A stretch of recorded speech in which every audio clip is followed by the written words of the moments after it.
Hi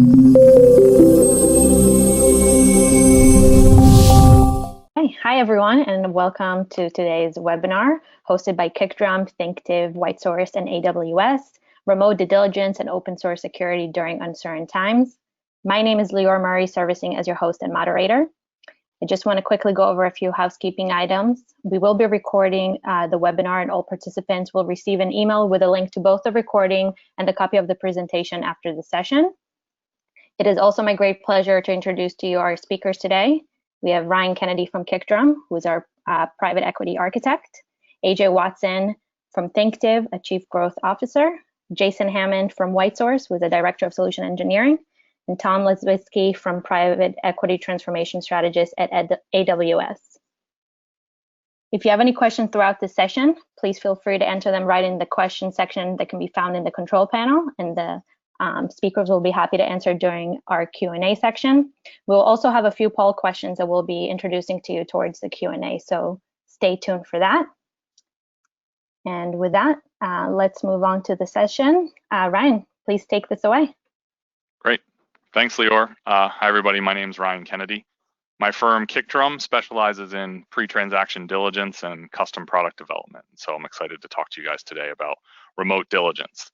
Our approach today is that we're going to walk you through, start to finish, how you can conduct effective diligence 100% remotely. So not only now during these uncertain times where you've got lots of unnecessary or unusual constraints, but in the future as the recovery begins to take hold. So we'll start out talking about the challenges of conducting product and technical diligence remotely, but also why this can be a big competitive advantage for your firm. When you're executing diligence, once you get to the point where you're comfortable there's no red flags in the product or the architecture, you need to make sure that the source code is in compliance. So we'll talk about different ways to de-risk source code. We'll move on to how you can identify cost optimizations pre-transaction that you can quickly implement post-transaction so that you hit the ground running on day one. And then finally, we'll talk about taking these activities that you conduct remotely during diligence and converting those into metrics that you can measure continuously throughout the whole period. So we're just going to jump right in. So here's the situation. What is remote diligence? Why does private equity need remote diligence? And so we all know that M&A activity has slowed. The scale of impact of this COVID-19 crisis has yet to be fully revealed, and many firms are still in the wait and see mode. And we know, and you know, that the best thing to do in this environment is keep investing. But there's lots of new and unique risks and challenges, risks that you need to make sure that you mitigate. So while you need to continue to deploy capital, that's what your LPs expect, it is good to know that you have tools at your disposal. And you can make the same caliber and rigor of decisions that you normally would, but in this largely changed environment. So there's some good McKinsey research out there that showed that many companies that outperformed coming out of the last big recession were the ones that made acquisitions earlier in the recovery phase. So we want to encourage you to be confident that you can do remote diligence, keep deploying your capital, but be smart about it. So we'll talk about why that's difficult now and how we can fix that. So what makes diligence uniquely difficult now? Being smart right now is more difficult because of COVID, and here's why. So the process itself is more difficult. Everything can end up running slower and get impeded much more easily. Legacy processes that we're used to working are less efficient, less effective, or maybe not even effective, maybe not practical at all. At the same time, the target teams that you're evaluating are often stressed and distracted, and so they might be less responsive or less helpful. A great example is the social distancing, of course, right? That makes in-person meetings, in many cases, completely impossible, or at work, or at best, maybe they're unwelcome. There's different rules, social norms across geographies, and different levels of comfort in different target teams. So if you're trying to recreate, or if you're trying to do in-person meetings, it's just likely not practical. And when you're forced to be remote, trying to recreate that in-person interaction directly, one-to-one, is, in our opinion, just not going to work. It's doomed to failure. An example is video conferencing, right? I mean, to communicate effectively on video conferencing, to get the information you need to gather, if you don't know how to use the tool right, you will be at a disadvantage, right? So we need to learn about these tools and then lean into their strengths, right? A good example is adopting more asynchronous communication, and that means communication that doesn't have to occur in real time. And so things like more rigorous code inspections. We've even seen things like or used things like recorded interviews to pre-staged questions, right? That's just to name a few. So lots of asynchronous processes can help mitigate this. The other thing that makes it really difficult is on the demand side. Customer demand is clearly changing dramatically, and it could be up or down depending on the industry. There's a lot of that creates a lot of uncertainty in your operations, right? So we're seeing new usage patterns for products that are completely discontinuous in nature, sometimes orders of magnitude above or below what was ever expected or planned for, or contemplated for that sort of demand forecast, right? So teams are under duress. This usage data or demand data is under duress, and your product infrastructure is potentially stretched in scale or performance or cost, which we'll talk about later, or resilience. So this dramatic increase up and down creates a problem. It's unlikely. Many architectures are not ready to support this kind of circumstances. And now we have data to prove it, but it's hard to parse. So one thing I'd add there, Ryan, and we've seen some good modern examples of these sort of short-term customer demand shocks, and I'm sure you're seeing it in your portfolios. We've talked to a number of you and know that some of your businesses are seeing some headwinds, some of them are seeing tailwinds, but all of them are impacted in some way.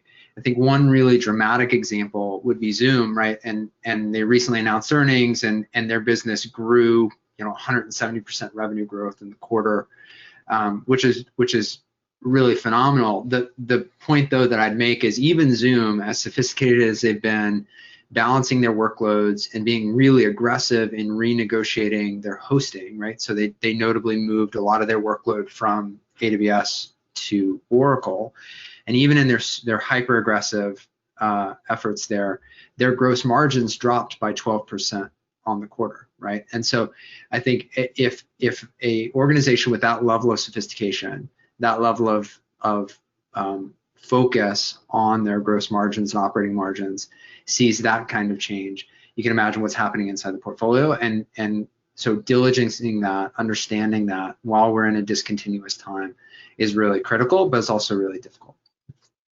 Great. Yeah, thanks, AJ.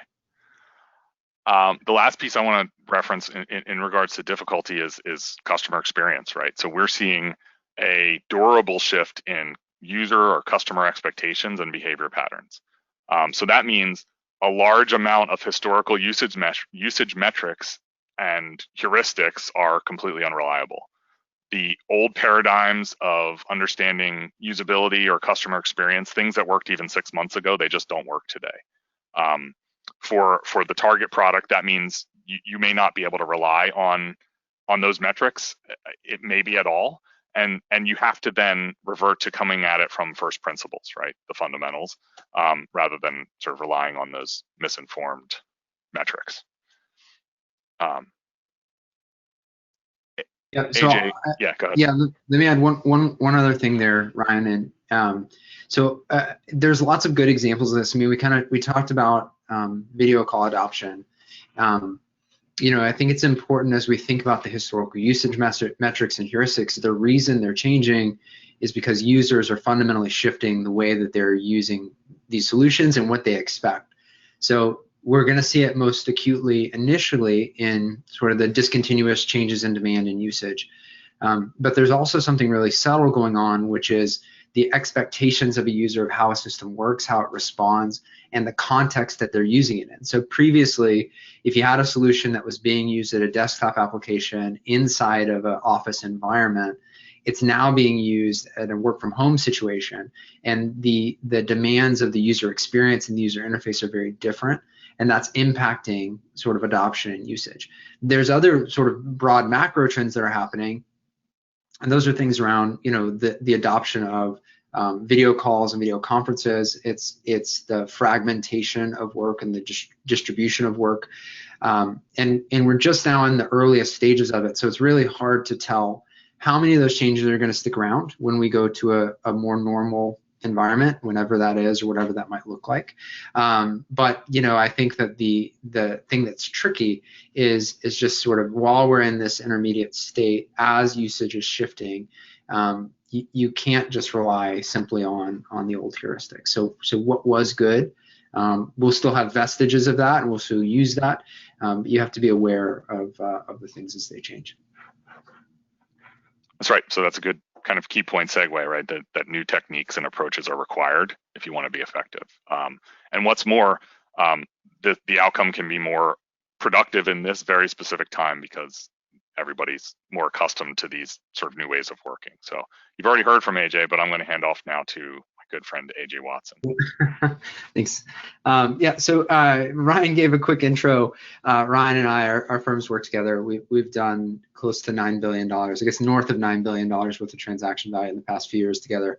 So we've seen a lot, and we've conducted a number of remote diligence sessions already in this environment, and then prior to COVID, had a number of remote diligence sessions. So we've got some experience. This is not just theory. And I think the thing we tell you is that remote diligence isn't just possible, but it's often preferable.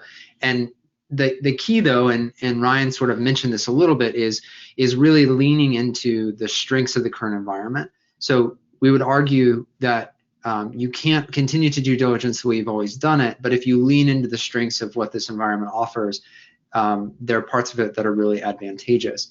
And I don't think this is such a far-fetched idea. I don't think anyone's going to puke on this idea because, kind of point out the observation that there's already large parts of diligence process that are handled at least partly or fully remote. Things like competitor market research, the market landscape analysis, customer surveys, your SME interviews. We're even seeing, though there are on-site sessions, Q of E and other elements are aligned. And so one thing that we do want to talk about is, so what are the benefits? And we'll start at kind of a conceptual level, and then we'll dive into some of the specifics as we get further into it. So first we want to think and consider what are the unique opportunities in this environment. So the first thing we'll point out is sort of efficiency of execution.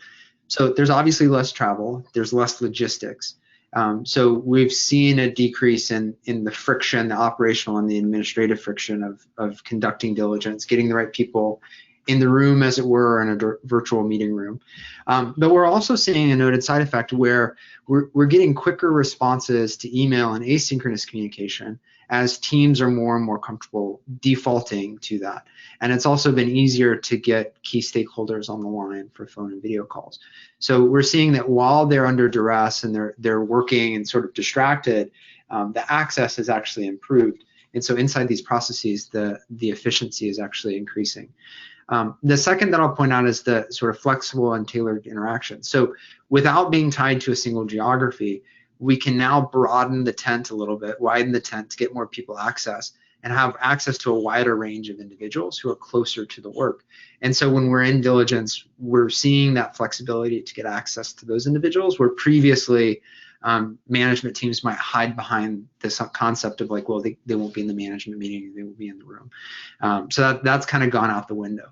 The other thing on flexible and tailored interactions is it's much easier to get one-on-one conversations and do away with the party conversations where you've got 35 people in a conference room, only 2 of which are either speaking or paying attention. And so instead, focusing on 1-to-1, 2-to-2 conversations where you can get a lot deeper and more tactical very quickly without the friction of having other parties kind of divert you off of the talk track or line of inquiry. And then the final is sort of better documentation. So again, we've kind of spoke to this a little bit, but without the benefit of water cooler conversations, we're seeing that teams are defaulting to more written communication, which leads to more documentation that's readily available. So when you go to ask for a thing, it's already there, right? So at a high level, what does that result in? So what we would say is that, there's kind of the elements that you're seeing here. So lower, better efficiency of execution, lower costs. So we're not paying for travel. You're not having to fly teams in and out. The increase in speed and efficiency means that our turn times are much quicker. In one case, we had received a mandate and we were on site with the management team within 24 hours, so the next day. That's something that's not possible when you have to wrangle logistics. Now, for any of our clients that are on there, we'd like more than 24 hours of lead time, but it's possible in this environment to move a lot quicker. And then, I think these last three are really critical around the availability of team members and the availability of better documentation, which is, I think we're seeing better risk identification, sharper identification of growth opportunities, and ultimately those opportunities are much more defensible because we're seeing that documentation come through in meaningful ways. So what I would say as we start to turn into really talking about the tactics and the execution is that, we believe that remote diligence can actually be a competitive advantage. And that, you may never actually go back to the old way. What we're not saying is that you'll never shake another hand, sit across the table from another deal team.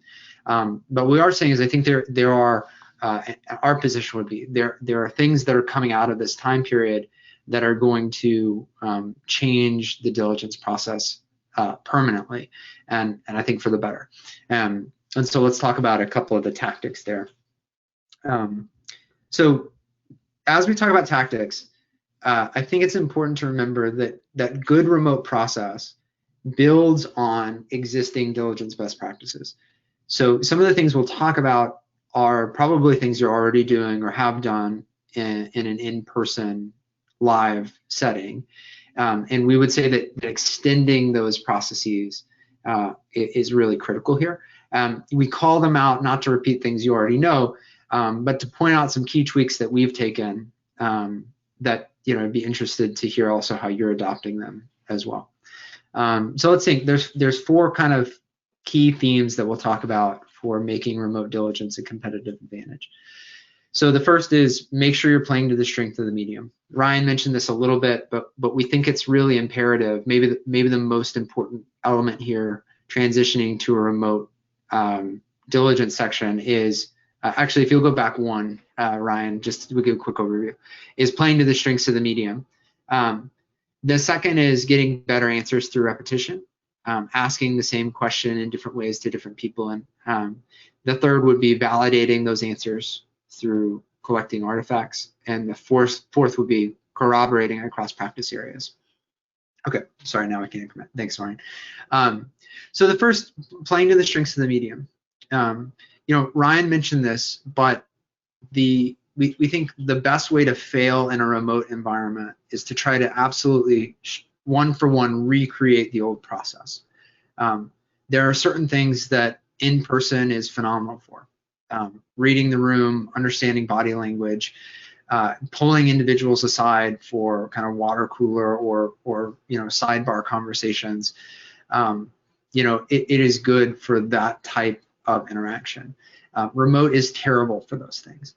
However, remote is great for asynchronous communications. It's great for more rigorous inquiry and asking for follow-up. And so the first thing we would just say is not to try and recreate, but to default to asynchronous and written communications, relying more on email, relying more on document request lists, and sort of lists of questions that teams can thoughtfully respond to. If you do have to get into a call, like a face-to-face call, which we still do as part of our standard processes as well, we're working to decrease the number of participants on calls. So one thing that we want to avoid are having large groups of people on video calls because of the latency. It makes interjecting very difficult.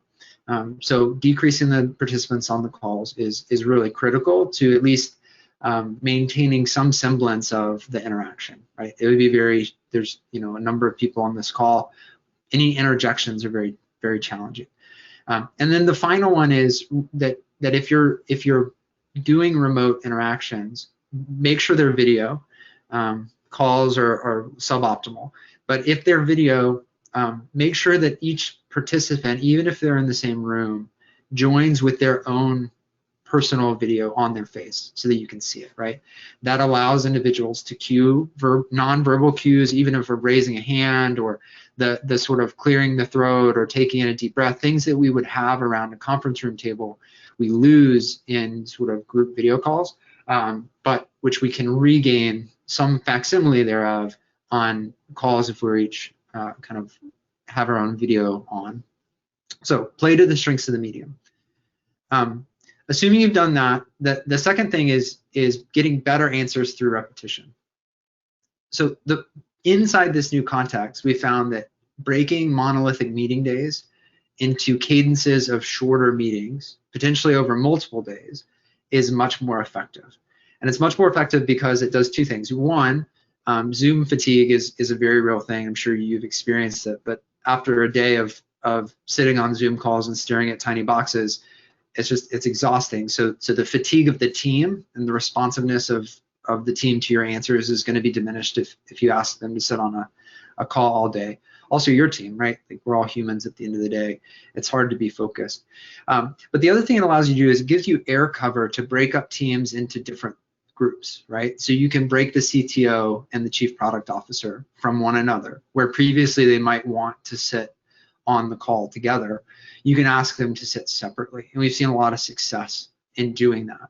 So breaking into shorter cadences that can be split apart over multiple days allows you to push for more access to the right people and get closer to the actual work. So if you can talk to a VP of product rather than the chief product officer, or if you can talk to a product designer rather than the VP of product, you can talk to an engineer who's got hands-on code versus the CTO who hasn't touched the code base in a decade, right? And may not know how to get into the repository even. Those are all things that you want to do.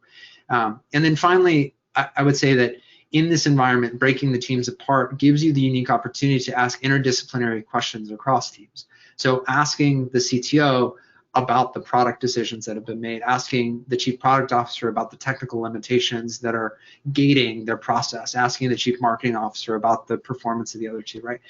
These are things, again, extensions of your standard process, but actually are made easier in the current environment. So that's the second thing we would say is better answers through repetition.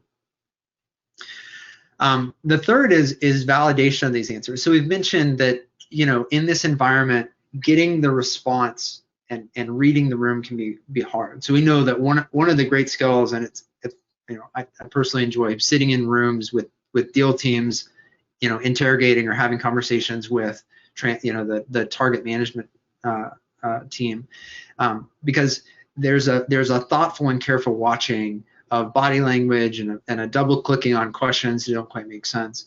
It's critical to sort of redouble those efforts in this remote environment, watching for vague or confused or obfuscated interview questions and responses.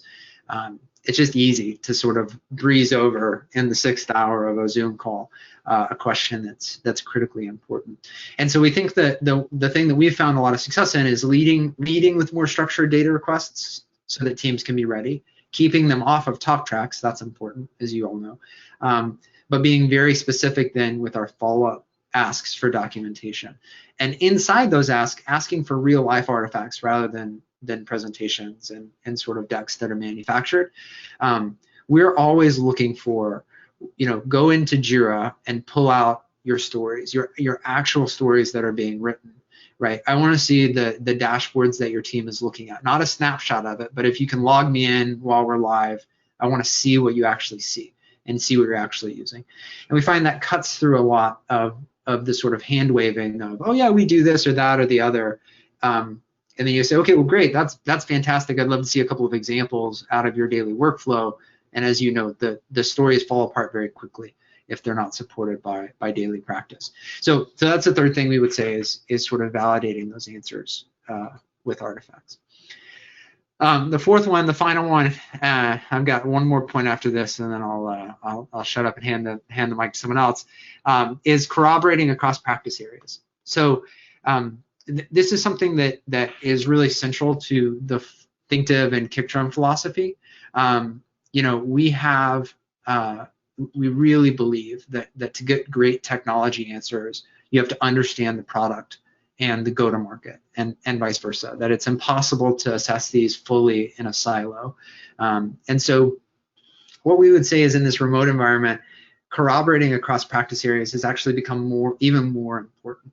And so if you're not already integrating the product, technical, and go-to-market diligence efforts through an internal team or an external practice, whatever it may be, we would encourage you to think about that, because it allows you to cross-check claims across those practices and make sure they're telling a unified story.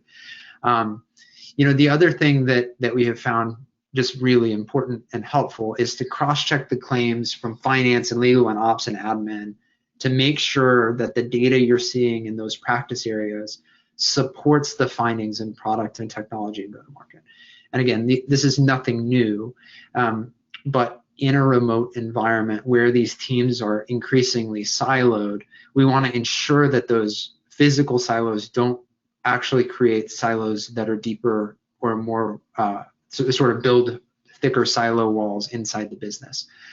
So it's that validation and bringing them together, because as teams have lost the context of physical space, there's a risk that they also lose the context of proximity with their business practices and the integration thereof, which again is really detrimental to the business value and can exacerbate some problems that may have already been there, right? Product and tech don't really talk to each other. That's a problem when you're sitting 6 feet apart from each other or 3 feet apart from each other in an open office.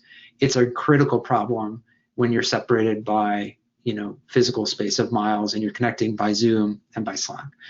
So we think it's really critical to continue to bring that in and hammer it home that these work streams are integrated. So that's the fourth thing we would say, corroborate across practice areas. So the final thing I'll say this is, and I kind of alluded to it, but product-centric diligence we believe is more important in the current environment than it's ever has been. And some of those reasons we've described, that the segmentation and the siloing of these workflows is becoming more pronounced as teams have less physical interaction and proximity to one another. But it's also just an accelerator of what we're already seeing. And the reality is that bad product and technology put pressure on every aspect of a business.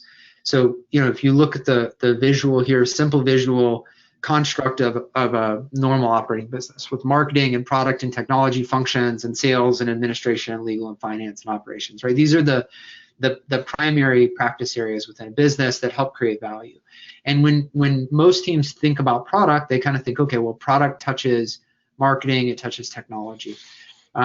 But for product businesses, for software product businesses, and for technology-enabled services businesses, which is the focus that we spend our time on, those decisions that are made in product have massive implications across your administrative diligence, your legal diligence, your financial diligence.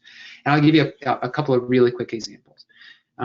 So one is this idea of product-led growth, which I'm sure that you're all aware of, but the concept that the product itself, the packaging of that product and the pricing of that product can naturally grow a business just based on the usage. So if a product is architected correctly, then as a business gets more value out of that product, they naturally find themselves in upsell, cross-sell paths that extend the value that's being captured by the company. And that's something that is not just the product. It requires sales discipline, it requires operational discipline, it requires financial discipline to implement. And the fastest growing businesses that we see, all ones that right, have some amount of product-led growth, right? So all the poster children right now of publicly traded businesses all have some function of product-led growth. So that's the first one. The other is sort of a little bit more specific of an anecdote. But in a transaction that we saw, you got to think about the legal and administrative ramifications of product and technical decisions. And I'll give you one example, which is in the MarTech space. If you are having a business that is sending email, any kind of email, and that's just about every business, right? Sends transactional email as part of their sign-on flows, as part of their registration flows, right? You can think of all the transactional email that gets sent.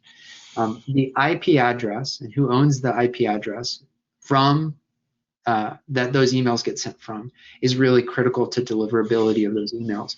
And in some situations where those flows are mission critical, right? If sending email is part of the value your solution provides, that's a legal concern and a legal consideration, and that is not always found in diligence and transaction. And if you haven't architected the solution, you haven't thought about that, then you're going to be in a world of hurt sort of when you get to the next step. So I would just say that, it's self-serving, and I'll admit that and own that's our philosophy, and that's the thing that that we go to market and do every day. But I believe it wholeheartedly that you'll see it day in and day out, that bad product and tech, poor decisions, underlying architecture that's fragmented or broken, puts tremendous pressure on the rest of the business. So if you get to a point, then you've gone through this process and you have found through your remote diligence session, you feel confident that it's got good product, there's good underlying technology, it's passed those threshold questions. The next thing you've really got to start to understand and make sure you understand is the open source situation and the source code considerations thereof. And so I'll pass over to Jason to talk a little bit about some of those considerations and how you might address them. That's great. Thanks, AJ. So yeah, in the context of product-centric diligence, right, you really need to get a great, reliable understanding of what open source libraries are part of your source code and what their compliance and security risks are. You need to get that knowledge so that you can take some action against it. It's obviously important in the context of what you're doing before you do an acquisition, when you're researching an acquisition target, but it's also really important to continue those processes on an ongoing basis after the acquisition. So that's what we're going to be talking about in this section of our webinar is what are some of the challenges and the reasons why it's important to do the diligence, but then why it's also important to continue to do it when it comes to open source code on an ongoing basis. So first of all, let's talk a little bit about why doing the process of de-risking open source and source code is important, right? The process of de-risking your source code becomes an important issue from a couple of different perspectives here. So one is, first of all, change is inevitable, and one of the major changes that we see happening in this, with merger and acquisition targets is that the target may have had layoffs or furloughs, and that's especially true in today's environment, right, where the economy is changing and everything is impacted. So if your target has lost some key software development people on a project, then it's possible that the source code is not being managed very well. It's not being maintained and updated, and the people who know the most about it are no longer there to actually do the work and help you understand what's going on in this code base, what open source libraries are in use. So the people that are actually having to do that work are unfamiliar with the code. And we talked earlier in the webinar about the speed and efficiency impacts that happen when you're doing these things remotely, right? Well, it's exacerbated by things like, well, we don't have the right people.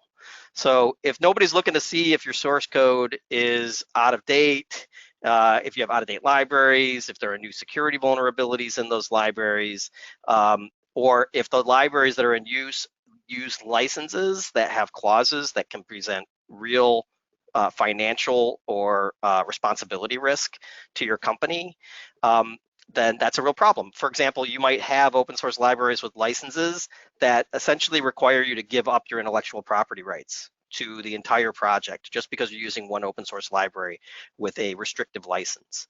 So if you don't have the right people in place to help manage this stuff, then you need to have other means available to support the de-risking effort around those subject areas, compliance and security.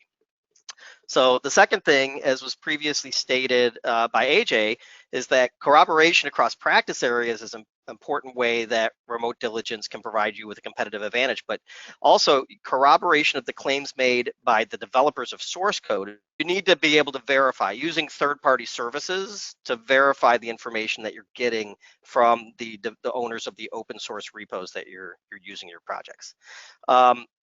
If you're de-risking open source code as part of a consistent process already, then you're already doing that, and that obviously can help you to avoid, for example, becoming the victim of a license compliance violation or the victim of an exploit of a security vulnerability. So trust but verify. Right? So if you're proactively de-risking your source code on an ongoing basis, then it becomes much easier and more cost-effective to maintain the code. And it can reduce the need to customize the code. So many companies have a tendency to avoid the risk of making changes in their code, and they keep their code static when it's working well, right? They don't want to patch their open source libraries or other parts of their code, right? Because changing something could break something, and that's, we don't want to even consider that risk.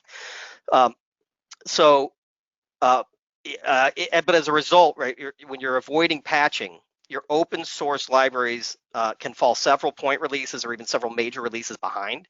And then it becomes a really complicated, time-consuming, and expensive process to have to apply all of those patches to get to the point where you have a stable and secure version of those libraries.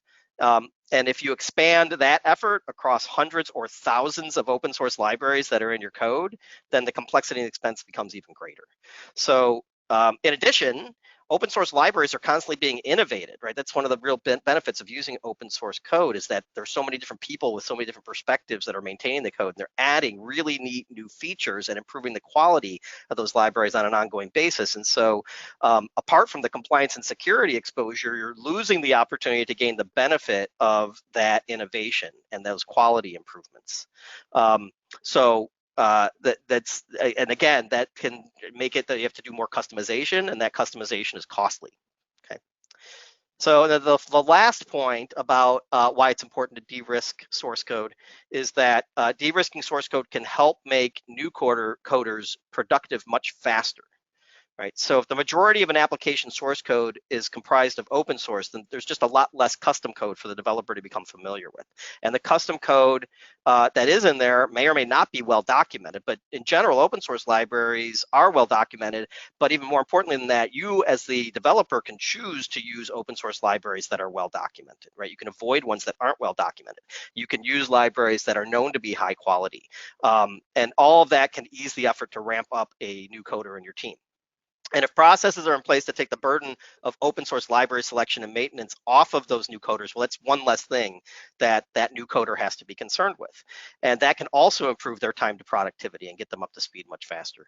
So as an example, if your company has a policy that says no open source libraries using high-risk GPL licenses are allowed, and then if you have a way to automatically make developers aware of which open source libraries they're looking at and considering using in their code that use GPL licenses, and if you have a way to maybe automatically fail a build if that build includes an open source library that has a GPL license, right? Well, you just made it really easy for the new coder to know that they have to avoid using the library, and you're also making it possible to prevent them from inadvertently using such a library. For example, if they chose to use an open source library that is compliant with policy, doesn't use a GPL license, but has a dependency, right, that has a library that does have a GPL license. It's really difficult for a coder to kind of figure that out on their own. But so if you have ways to automate that and look at both the direct and indirect dependencies to make sure that you're not using a GPL licensed library by accident, that becomes really important. So automated policy enforcement process nips the issues, these types of issues in the bud, and without, it doesn't require the coder to have to do really anything. And so as a result of that, again, the coders get up to speed really, really quickly. So next slide, Ryan.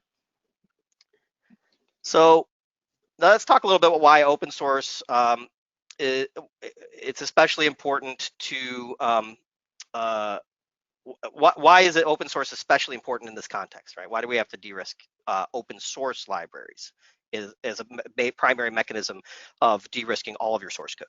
So Whitesource analysis, our company's analysis of the source code that we've scanned of our customers, indicates that up to 80% of the source code is actually comprised of open source libraries, right? So 80% of any given application is really open source libraries, not custom code that your company wrote.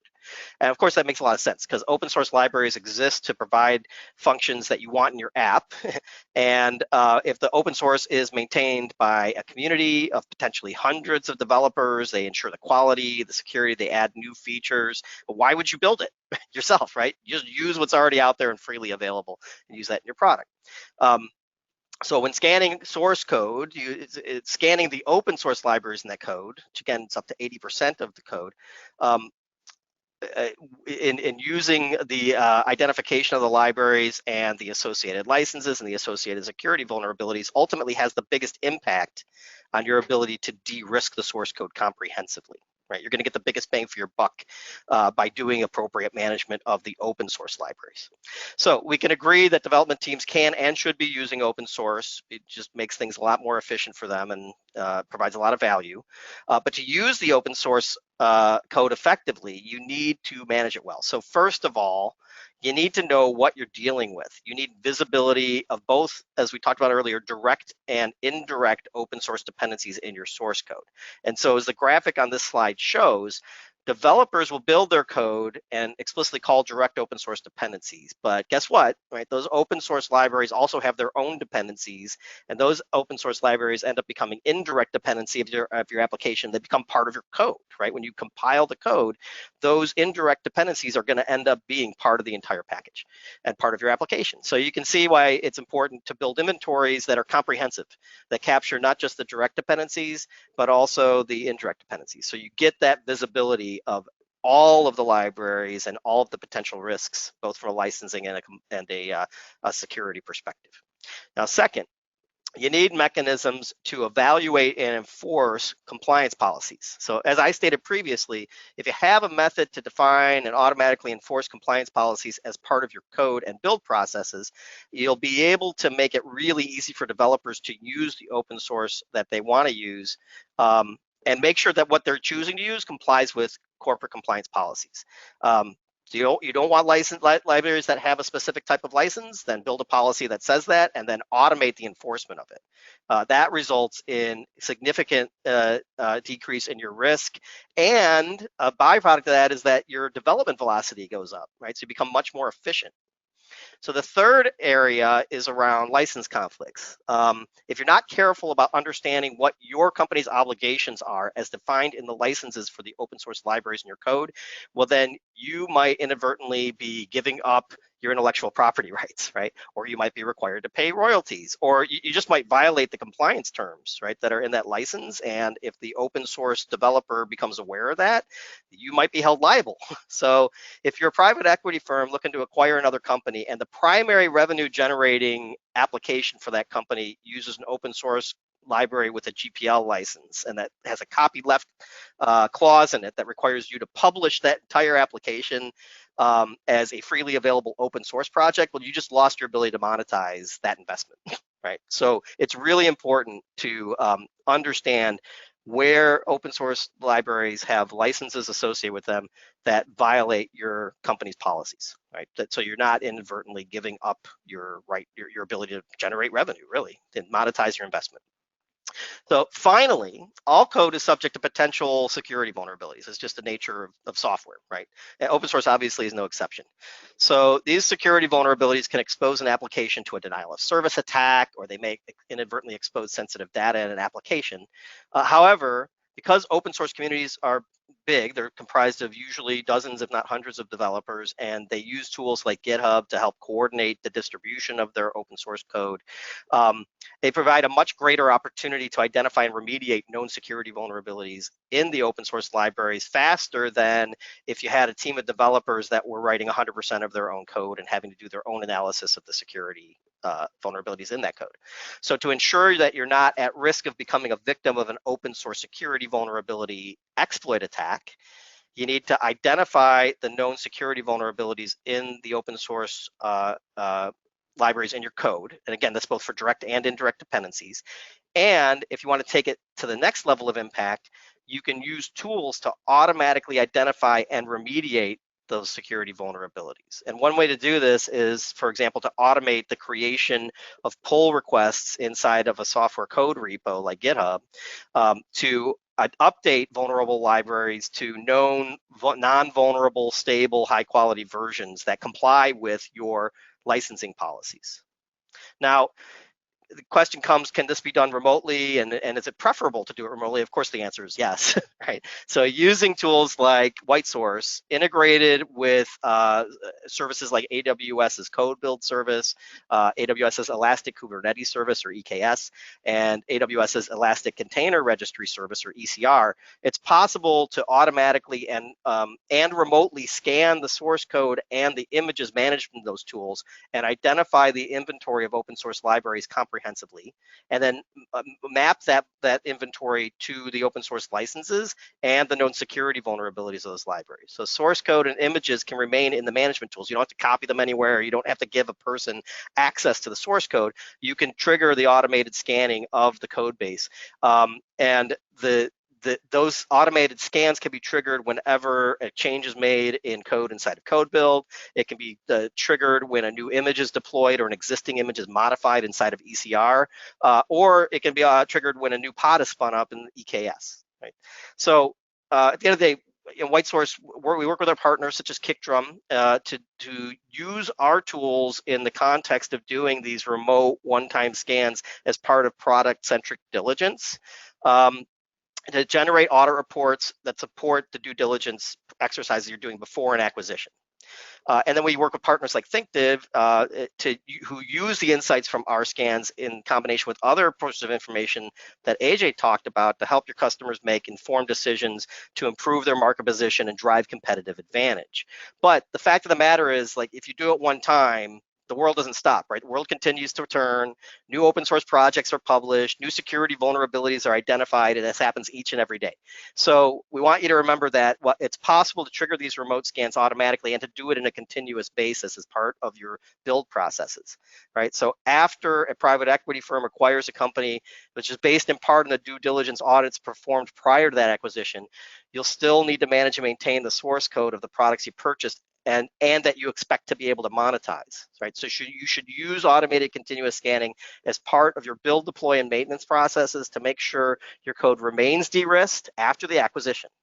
And Whitesource works in partnership with companies like Kickdrum and Thinktiv to provide an open source risk assessment program that can be used initially to do those one-time scans that are required as part of your product-centric diligence exercises and audits before an acquisition.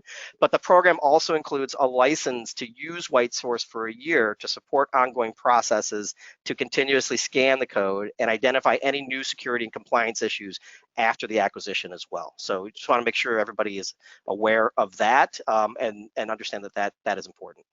So I want to leave you with this final thought, right? De-risking source code really is it's critical to your ability to build and maintain high quality, secure code, and to protect your intellectual property, make sure that you can actually monetize your investment in the technology that you're acquiring. The vast majority of the code that is in these applications is open source. So make sure that your efforts focus on the ongoing security and compliance management of your open source use. So with that, Tom's going to continue our session here by talking about cost awareness and optimization of infrastructure investments. Hey, Jason, thanks. I have to say that this is very pertinent because, and we like to talk about things that are timely, is I'm involved in 2 technical due diligences this week that are both obviously done remotely. So, and the tools and the technologies I'm going to talk about are actually being utilized. They're leveraged, the same tools that we're talking about today for both cost optimization in terms of migration and then cost optimization of those folks running on AWS. So certainly privy to this today and using a lot of video conferencing technologies as well as Slack. I mean, a lot of times, in order to do that communication while you're doing the technical due diligence, going through the data room, you want to communicate real time if you can't be in person. So as I just alluded to briefly, there's 2 situations really of cost awareness when you're running on premises and you potentially want to migrate. And this is really, really paramount right now, obviously, because we have some customers that are not getting the elasticity they have on premises or can't really achieve that elasticity on premises. And I do have to say that there's more of an indexing on migration as opposed to modernization because they want to achieve those costs very rapidly. So if you just lift and shift your application, your infrastructure over to AWS so you can receive immediate cost savings and then achieve that elasticity that you really need. So that's one component of it.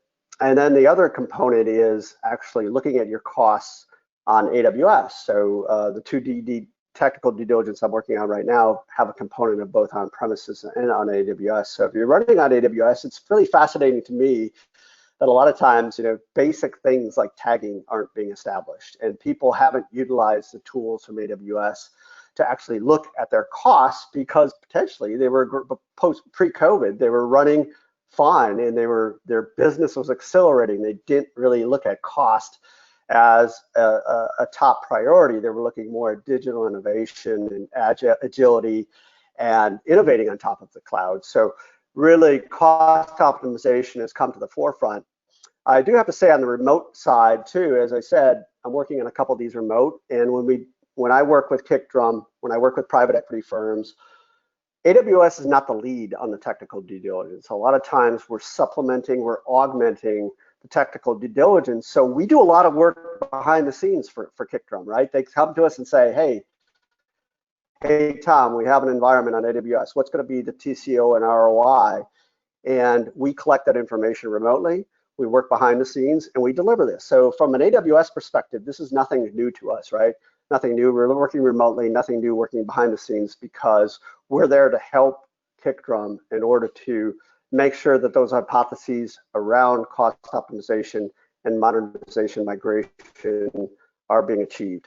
And I just thinking about that for a second, I mean, I think it makes it a little bit easier too when you do it remotely, is that people actually, and AJ and Ryan alluded to this, the information is given to you because they realize we got a short period of time. So what I'm finding is that a lot of the documents are there that weren't there in the past. And I also find that the hypotheses are a lot easier, because in the past, there might be numerous hypotheses on how we can implement CI/CD. How can we do digital innovation? Now the hypotheses are really, really focused, like I said, hyper-focused on a rehost or cost optimization of AWS. So elasticity is a big thing, especially in a COVID era, and both from those companies that are experiencing hyper-growth. I mean, take, for example, Pfizer looking for a vaccine for COVID. I mean, they're experiencing hyper-growth and need compute immediately and need access to, say, HPC instances. That's can be challenging. I mean, to acquire that hardware, configure it, set it up, rack and stack it. And then on the flip side, you're looking at companies in the retail space, perhaps.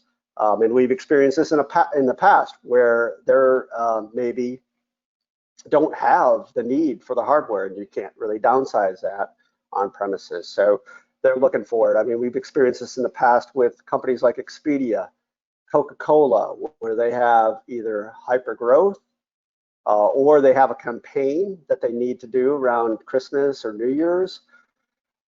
And so they need that elasticity. So elasticity is really coming to the forefront in the COVID era.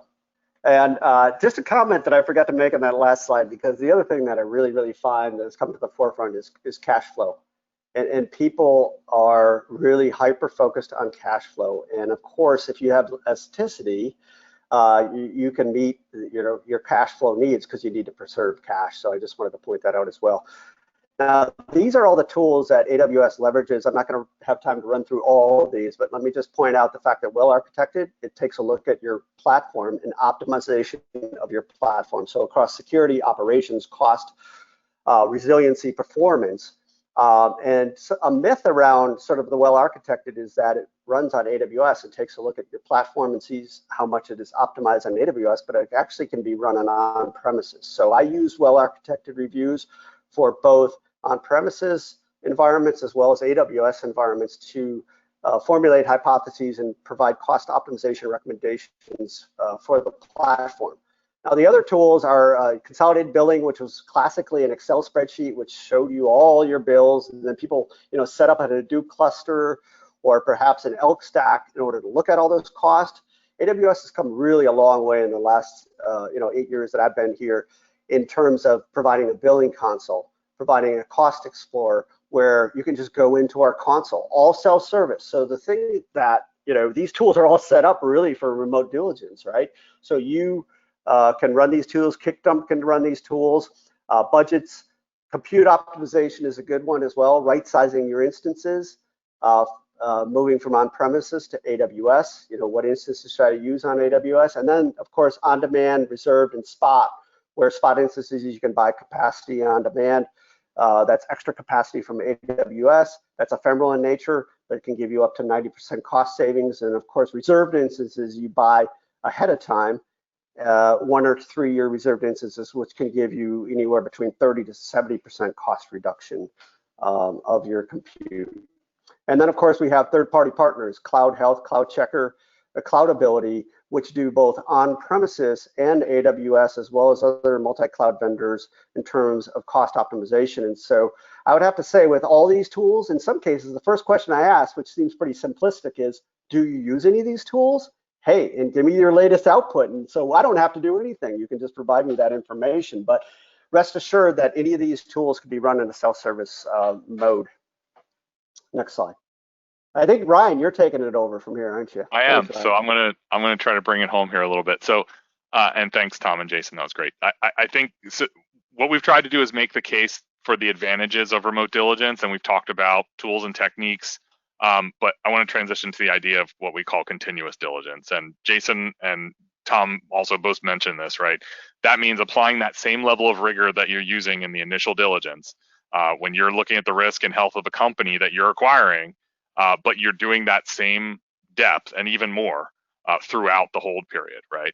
And so what we like to say is if a process, if it can be done remotely, then it can and should be done continuously. So any process or scan or diagnostic, open source risk assessment, well-architected reviews, all of those things can be done remotely, which means you can do them and quickly. I'll add, but so you can and should do them as part of your regular process every time you release, every time you build, every time you need to take a checkpoint in the business, right? A lot of firms are looking at only once. We see that a lot. They look, in the beginning and at the end, and we're advocating for doing it much more continuously, right? So I've only got a minute here, and what I will say is just the final point is, so if you make this kind of diligence a habit, it's easy enough to do remotely. It's easy enough to do all the time. It becomes a practice kind of non-event, and you're always in a better position to sort of assess the value and quantify the risk of where you're at. That means you're always ready to, to determine if you can divest or double down. It actually is a direct impact on making the case for enterprise value enhancement. So that is it. I'm going to hand back to Lior. I think she wants to open up for a little bit of Q&A. I know we're a little bit late, but hopefully Yes. Lior will. Yeah, go ahead. Thank you so much, Ryan. Thank you very much, Jason, Agent, Tom. It was great. I just want to quickly engage with our audience as well. We do have a poll question here that we would like to share with everyone. So if you can all participate, that'll be really great. I'm going to quickly share it with you.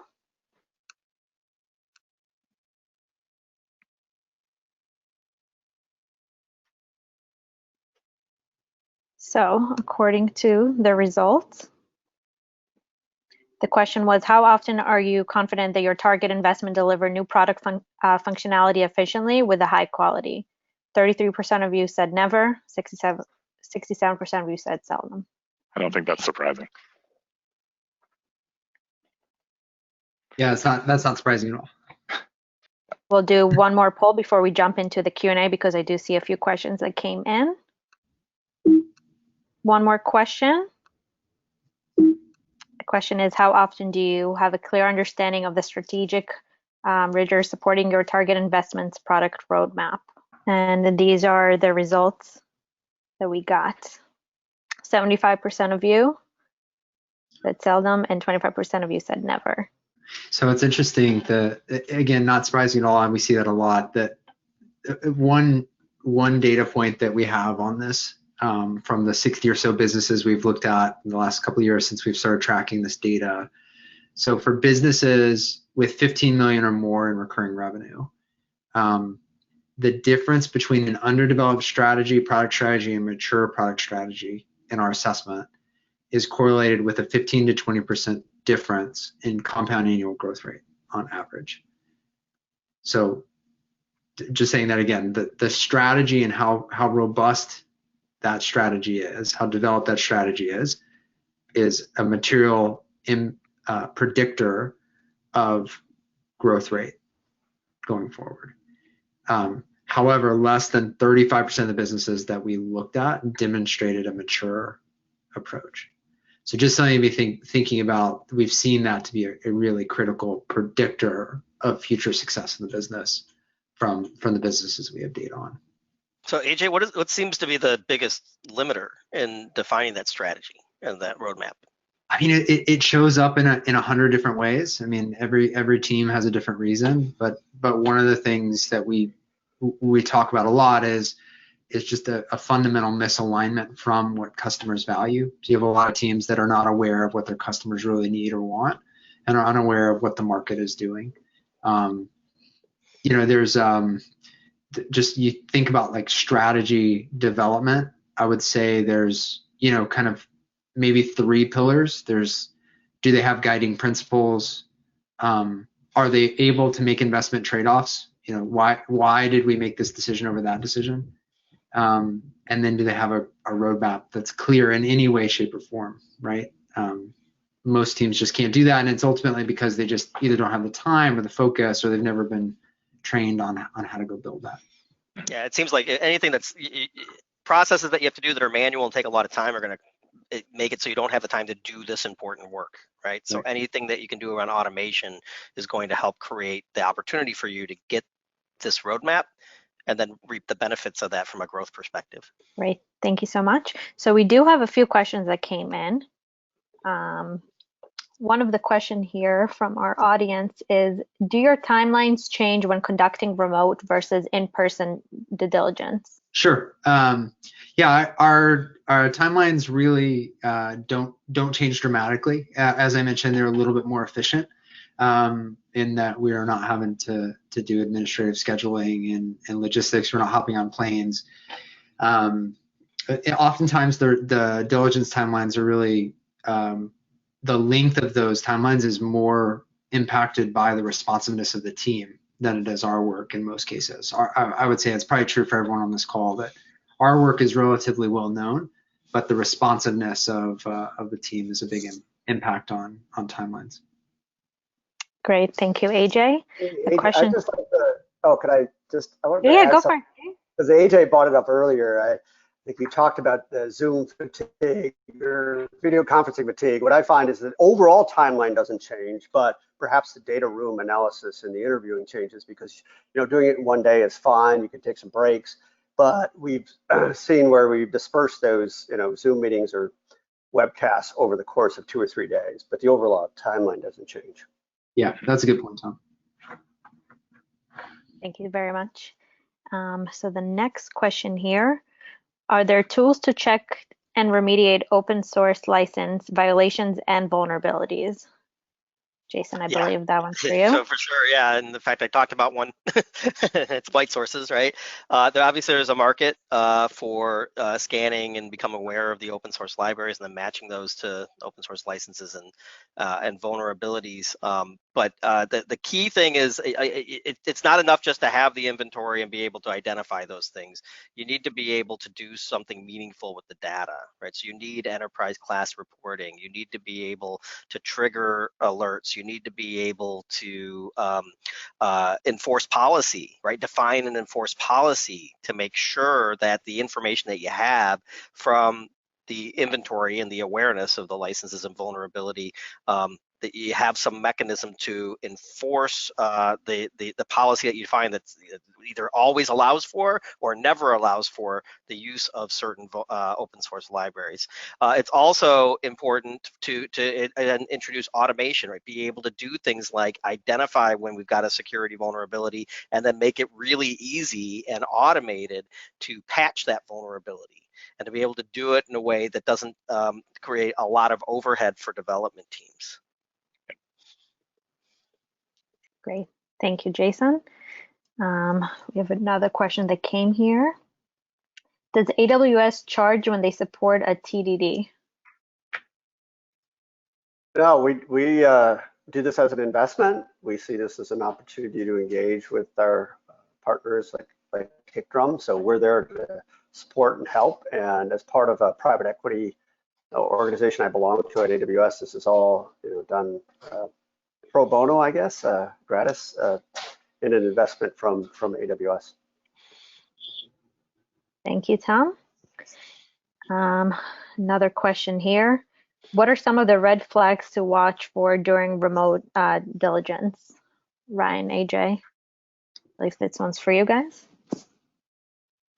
I mean, there's a lot of, it's a good question. There's a lot of red flags. I mean, I think, so we could spend an hour talking about that in the interest of time. I'm happy to spend more time if someone wants to reach out and we can have a conversation about it. But I think the biggest initial flags we see are from a product side, and I'll let Ryan answer on the technology side, but a lack of a really coherent product roadmap. That's kind of the first flag you should look for.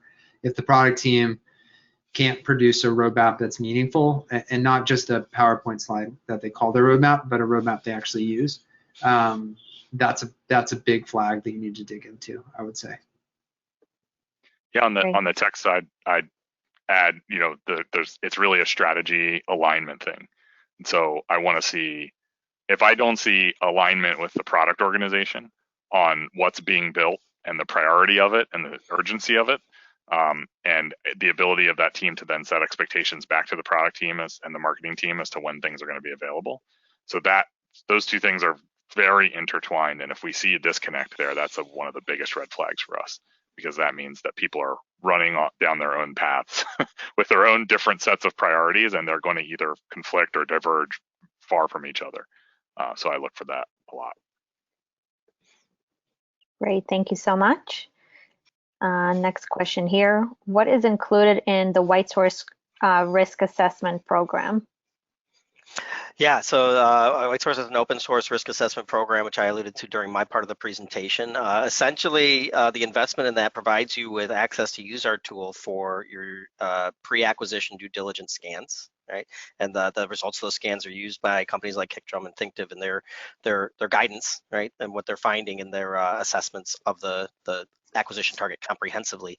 But the investment also includes a license to use the product for a year, so that you can, as Ryan alluded to, you can use it during the hold period to see if anything has changed, right? Continue to do that diligence even as the acquisition process matures and eventually gets to closure. But then even ongoing after that, once the company's been acquired and now you own the assets, continue to make sure that they're secure, continue to make sure that they're in compliance, make sure that just because everything was in great shape the day you bought the company, things don't go south after you buy it. Right. Great. Thank you, Jason. Another question came here, and I believe this will be the last one. And obviously, if there's any more questions afterwards, we'll be happy to answer post-webinar. What are the AWS deliverables from the participation in a TDD? Yeah, great question. I mean, like I mentioned earlier, a lot of it is on the ROI and TCO. So we can rather rapidly, and Ryan alluded to this, how quickly you can do this is within a few hours, actually, after we've established our hypotheses, is that we run some of our tools that come up with TCO and ROI, and we deliver you pretty detailed TCO and ROI for your migration or cost optimization. That will include, the migration costs that from AWS, migration costs from that customer, and very detailed analysis of what the migration disposition may look like. Great, thank you, Tom. So it looks like there's a few more questions that came here. We'll be happy to answer it post-webinar during our follow-up. I just want to thank our audience and our speakers for being with us today. Thank you for the awesome presentation and for answering all the questions. It was very informative and very helpful. And I just want to remind our audience, we will be sending the recording and the link to both the presentation and the webinar. And I want to thank you guys again for joining us today and spending your time with us. And I hope you have a great rest of the day. Thank you, everyone. Thank you. Bye now. Take care, everybody.